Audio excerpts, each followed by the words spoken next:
TTD 30వ కార్యనిర్వహణాధికారిగా Anil Kumar Singhal బాధ్యతలు స్వీకరించారు. కాలినడకన తిరుమలకు చేరుకుని స్వామివారికి తలనీలాలు సమర్పించారు.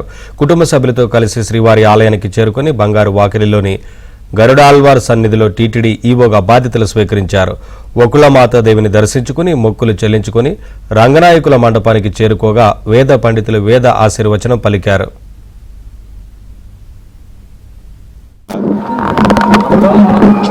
రెండోసారి టీటీడీ యోగా బాధ్యత స్వీకరించడం నేను పూర్వజన్మ సుకృతంగా భావిస్తున్నా.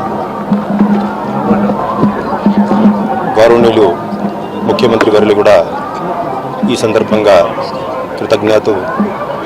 ధన్యవాదాలు తెలుపుకుంటా ఉన్నాను. ఎందుకంటే స్వామివారి సేవ చేయడం, స్వామివారి భక్తులు సేవ చేయడం, ఎటువంటి అవకాశం లభించడం అది ఏ అధికారి అయినా చాలా గొప్పగా భావిస్తారు.